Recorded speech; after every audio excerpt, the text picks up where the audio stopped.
Hello and welcome back to the Sofa of Adam, but this time it's an episode on news, mainly PSVR news, but it's because I've been looking at lots of videos on Skyrim lately and I've noticed that there's been a bit of a trend in people panicking about the control scheme, and I'd like to reassure everybody that there are two control schemes. One with these, and these are the Move controllers, if you didn't already know, the dildos of the PlayStation. They're actually very good, one-to-one tracking. I love them. I've never had any problems unless you've got like a glaring sunlight behind you or something. It should be a-okay. On the other hand, obviously, if you are using these, then you have to use the traditional sort of teleporting method to travel around in PSVR Skyrim. However, on the flip side, it does have full controller support, so you don't have to use it.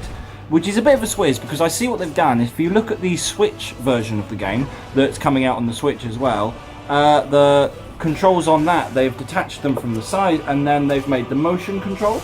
I think that's very coincidental, considering that these are almost identical and have a similar function. So what they've done is they've made a version for the Switch, and they've made a version for PSVR at the same time. That would be what I would wager. I might be wrong, but that would seem to make sense to me, because you've got the regular controller support, as it were, with one of these.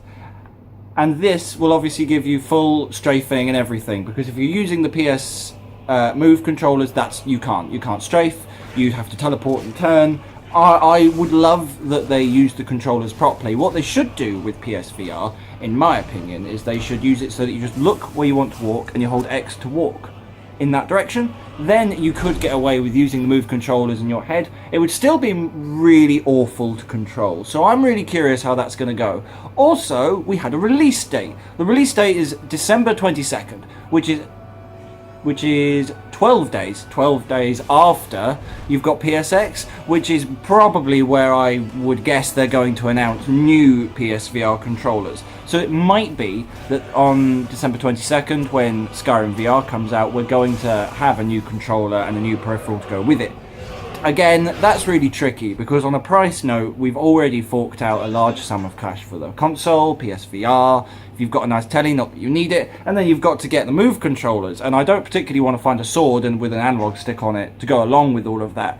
The price of Skyrim in VR is 50 quid in pounds, so that's $70. Or $49.99 in English pounds. I don't know how I feel about that either, because it's not a vast sum of money. It's an expensive hobby. If you get into PlayStation VR, obviously you're investing in something that's going to get better over time. There are a lot of games to play, and I find them all really immersive, and I can't wait to be able to walk through Skyrim with you guys and really explore that place for the first time, as I've never been there before. But it's a 6-year-old game, and it came out, well, it was on Xbox 360 and PS3, so I really don't know how well it's going to scale into PSVR. As far as I'm aware, they're using the original version, not the HD remastered one. And that makes sense, because the game seems almost built to run on PSVR as it was. It was simple, but effective in everything it did.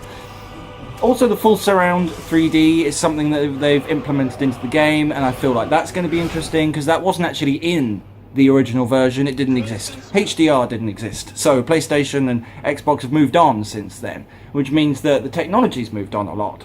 So I am very, very curious to see what they've added and how it will work with motion controls, because I don't know if it's going to have hitboxes, and the hitboxes are as bad as they were in the original game. Then hitboxes in PSVR now are not going to be improved, they're going to be worse. If they've improved and rebuilt all the hitboxes and made them very accurate, then it's going to be amazing in PSVR. But that's a lot of work, which might explain why the demo version that we saw and is playing in the background is a demo version and isn't the finished game. They did say that in a press conference after they showed it, that it's not finished. So that's why it's coming out in December, hopefully just after PSX, when we'll have lots of other nice things announced. Shadow of the Colossus is another one that I would like to see in VR, just on a side note.